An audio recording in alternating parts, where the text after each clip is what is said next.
did to me. I'm going to talk about just life in general in school and decisions and stuff. And you know, when I was in elementary school, obviously I couldn't change the fact that I had no arms and no legs. And yeah, I got teased. I got teased pretty much every day. And it was really hard. And you know those cartoons where you got, you know, angels on the right shoulder and the devil on the left, right? And the angel says good things and the devil says bad things. And the person has to choose what they're going to believe. Well, every day you have a choice what you're going to believe, but man, when you start hearing you're ugly, you're ugly, you're ugly, you're ugly, you're ugly, and even in your mind, there's this war between the lies and the truth, and the choice is yours. What are you going to believe? See my book up here. Let's say that this represents all that I can be. And encouragement takes you closer to that goal, but discouragement takes you away. And you know, I'm starting to hear those voices, you know, Nick, you're not good enough. Nick, just give up. Nick, you know what, you can't do this and you can't do that, and you'll never have good friends. And Nick, you can't do anything on your own, and you're always going to be a burden to your parents. Nick, you're never going to get a girlfriend. You're not going to get married. Even if you got married, you can't even hold your wife's hand. These are the thoughts that I had. And, you know, Nick, even if you had kids with your wife, you can't even hold your kids when they're crying. And what kind of a father is that going to be? Nick, you're not going to get a proper education. You're not going to get a job. This is all at age 8. On top of that, one day, I had 12 people teasing me. I counted them all on my fingers, 12 people. And, you know, just like, Nick, you can't do this, you can't do that. Nick, just give up. Nick, go away. Nick, you know what? You're alone. Nick, you'll never ever be anybody. So all this stuff, like 6, 5, 4, 3, 2, 1. You come to a place where you feel like giving up. Now, obviously, I can't see my full potential and the truth of all that I can be because I'm focused on the lies and all the negativity. And at age 8, I actually, you know, told my mom I wanted to commit suicide, and at age 10, I actually tried. And so, because I felt like there was no hope, because I felt like I was a burden to my parents, and because I felt like there was nothing good in my life to look forward to, I actually tried to commit suicide at age 10. I went into a bathtub, 6 inches of water, turned over 2 times to try and drown myself, and I could do it physically, but it's a scary thing, trying to actually end your life. And I'm so thankful the 3rd time I rolled over, I actually pictured my mum and my dad and my brother crying at my grave, wishing that they could have done something more. That one thought saved me. Man, am I glad I'm still here. Can you imagine what I would have missed out on? I mean, you don't have to imagine, I can tell you. I had no idea what was around the corner. And you'll never know what's around the corner until when you go around the corner. Who could have thought that a man without arms and legs, could that be the last flash photography, please? Is that okay? Thank you. Who could have thought that a man without arms and legs could be the hands and feet of love? Who could have thought that 5 years ago I would be speaking in front of 3,000 people in California, and lo and behold, a father holds up his son in the crowd, no arms and no legs, 19-month-old little Daniel Martinez with a little foot like me, and I'm like, oh man, that is cool. I'm going to wrestle with you later on, right? Finally, I found someone my own size, right? But it was so cool. The father brought him up on stage in front of everybody, and everybody started crying. You know what I thought when I saw this little boy? I remember when I tried to commit suicide at age 10, I knew, what, would money heal my heart? What would you give me? I'm your brother, 10 years old, I tried to commit suicide, I feel like there's no hope. Are you going to give me money? Is that going to heal it? No. You think having no arms, no legs is bad? I don't think it's half as bad as losing a loved one. I don't think this situation is half as bad as being in a broken home. You tease people today, you can hide your pain pretty well, so can they. The people that you tease can hide their pain pretty well, but you have no idea what they're going through at home. In fact, maybe they're getting some bad stuff at home and they're already here, and all they need is just one more voice, you, to have fun. Oh, Nick, we're just having fun. It doesn't matter. You have no idea what they're going through.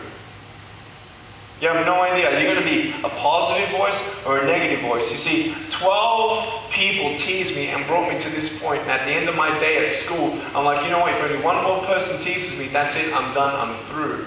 And as I was going to the front of the school, one girl saw me across the playground and she shouted out my name. She said, "Hey, Nick!" And I'm like, great, here it is. She came right up to me, she looked me right in the eye. She said, "Nick, I just want you to know that you're looking good today." And I'm like, aww. You see, encouragement from people, that would help me, yes. You would give me love, right? Like my parents did. And my parents always said, "Well, Nick, you're special, you're special." I didn't want to be special. I wanted to be normal. And then when my parents said, "Everything's going to be okay, everything's going to be okay," I used to start thinking, everything's going to be okay. Why? Because no one understood my pain. And I don't pretend that I understand yours. But I'll tell you, there is hope until you give up. And not only for yourself, but don't push someone over the edge. Why? Because it's fun? You think that's tough? It's not. It's immature in my book. Would you like to be my friend? Do you think I'm pretty cool? Yeah? You want to go out to the movies and stuff? You know, yeah. But I have no arms, no legs. So. Does it matter? No. Are you sure? So you would be my friend even though I have no arms or legs. Then why do we tease each other for how we look? If it actually doesn't matter. If my value is not determined on how I look, then I want you to hear my voice to you today. I don't care who you are. I don't care how smart you are. I don't care how many friends you have. I don't care where you come from. I don't care what you have in your bank account or ever will have in your bank account. I don't care. I love you just the way you are. Because it doesn't matter. That stuff doesn't matter. You girls, you don't need a boyfriend to feel love. I'm telling you, man, so many girls are staying in emotional abusive relationships with their boyfriend because, well, if he doesn't love me, then who will?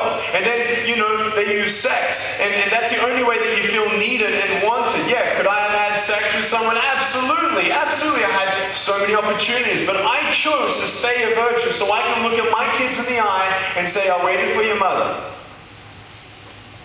I want that moment. Now that's my choice.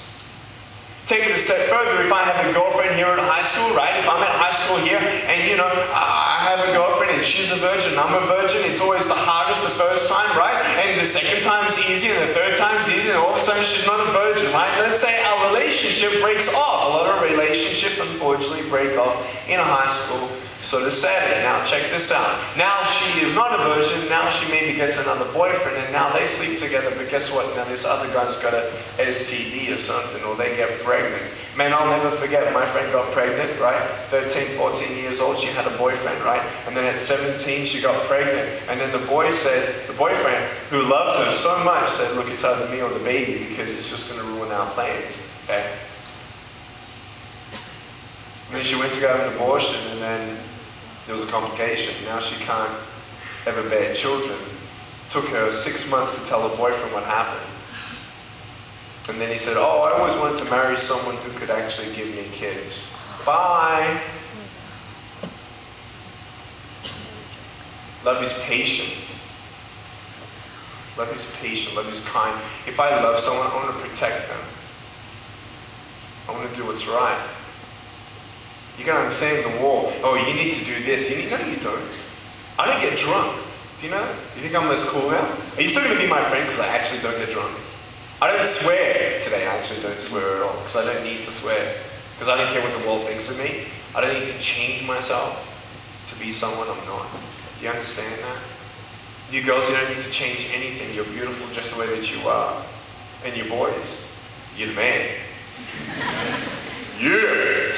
You don't need big biceps. Man, my biceps were so big they fell off, alright? Right. No, but seriously, you know, in your life, like you guys, you know, we want to make our parents proud of us sometimes, right? Or maybe our fathers left. our family, right? And you feel like now you have to get up on your own 2 feet and you're going to do it your way. Yeah, you can do it your way for sure. But try to be your best. Make sense of the decisions that you're making. Maybe you have a father and you can never feel like you can make him proud of you and all that stuff. Maybe your mum and dad, they put you down. Sort of concentrate on the bad things you've done instead of sort of congratulate you on the good stuff you can do. I want to tell you that I love you, just where you are. I want to tell you never give up. I want to tell you that I'm not a superhero. I'm not like this every morning. Hi everybody! And like stupid hyper all the time and like happy all the time. I'm not happy all the time, are you kidding me? Brian, am I happy all the time? Oh, Brian's not here. He knows that I'm not happy all the time. You see my foot? Ups and downs, ups and downs, ups and downs. Right? But take one step at a time. One step, one step, one step, one step. And sometimes you fall down. And to illustrate my point, I'm going to jump off the table, do a backflip, and land on the floor. Okay? That's why I got you to sit on the floor, so one of you can actually pick me up and then put me back up. Is that okay? Or would you be able to help me out? Yeah? Okay, great. Cool. One of you. Okay, great. Cool. Thanks a lot. All right, ready? Ready? One. Are you ready?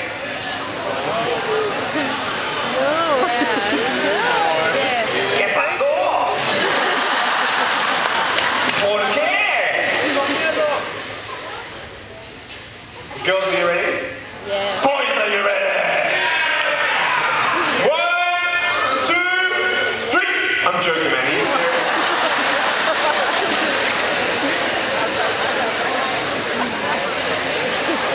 I was like, oh my god. Did I give you a heart attack? I'm so sorry. If I did that, I'll break my arm or something. Alright. It's crazy. But sometimes you fall down like this.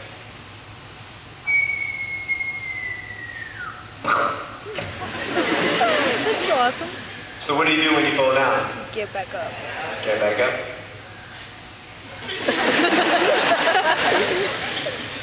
Okay. You don't know what you can achieve until you Try When you fail, try. again. And if you fail again, try. Again. See, if I try 100 times to get back up and I fail, if I give up, will I ever get up? No. Thomas Edison, he invented the what? How many times did he try to make the light bulb? Exactly, 10,000 times. Check this out. You know what that means? How many times did he fail? He said, I didn't fail 9,999 times. Now I know 9,999 ways in how not to make a light bulb. Did you get that? Yes. In that context, every failure is a step closer to success. Don't ever give up. I was there too, and I'm so glad I'm here. And yes, I do have my faith in God. He's done something beautiful with my broken pieces. But I want to tell you that I love you. To never ever give up. Be thankful for what you have. Keep on trying. And believe. Cool?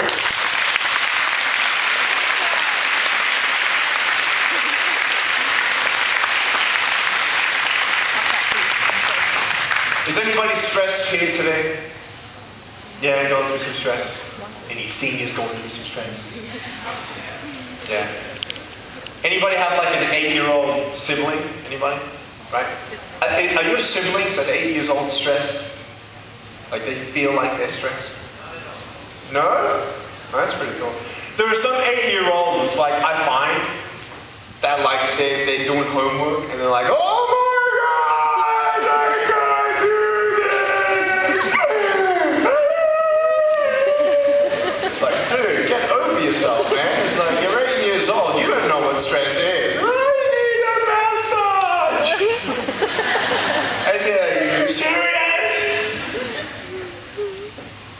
like the end of their world. When you have 13-year-olds, oh my gosh, my parents are crazy, I wish I had different parents. They don't understand me and my body's changing and my friends are so-and-so said this and I don't. That's stress, isn't that stress? That's real stress. It's not 8-year-old stress, it's real stress. And 18 years old, you seniors. Oh my God! I'm never gonna get through this. I need to get into college. I need to know what I want to do for the rest of my life. My parents are pressuring me not to have this. I need a job. I need money. I just want a car. If I just had a car. Yes? No. That's a little stress.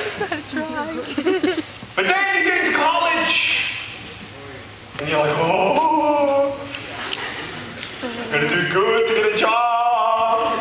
Oh my God! If only I can get a job.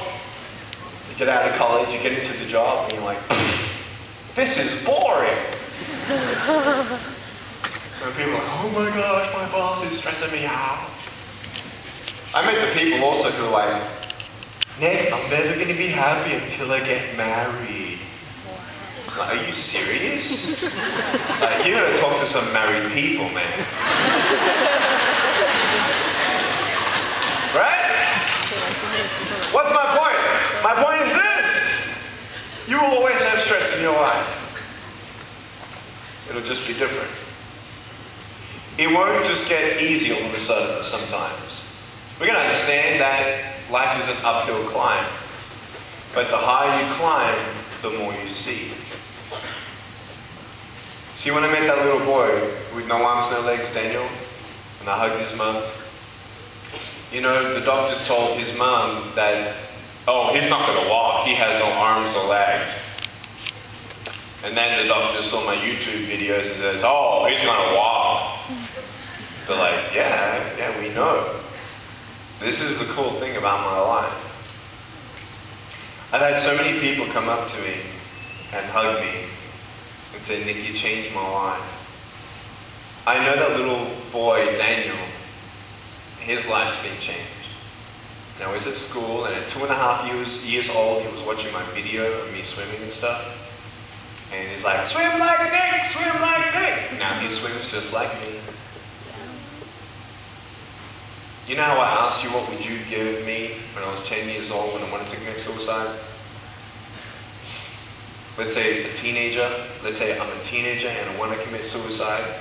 Money, drugs, sex, alcohol, pornography, fame. It never heals the heart. You can forget about your pain for a little bit, but it can't heal you. What would have healed me is if I was 10 years old and a 20-year-old man came up to me just like me and looked me in the eye and said, you know what, I know exactly what you're going through. Don't give up, everything's going to be okay. That would change me forever. That would be a miracle. If you don't get a miracle, you can still be a miracle for someone else. I want to tell you that I love you, and I love you all. And instead of teasing each other, I want you to zip your mouth. You got nothing good to say? Just zip your mouth. You got something good to say? Go for it. Because you never know when your last day is going to be your last day. What if the person you teased today, I can guarantee that 50% of you today have either gossiped, or laughed about somebody, or teased them, bullied them. 50% of you. I don't even have to get your hands up, I already know it. At least. What if today's your last day? What if the people you teased today, or last week, or 3 months ago, today is their last day? How do you want to be remembered? You never know when you're going to take your last breath. We were in a hotel and the terrorists were putting bombs in the hotel while we were there. 24 hours after we left, 120 foreigners were killed in India, Mumbai. 2008, Brian was with me. I was in a plane coming in pretty much silent.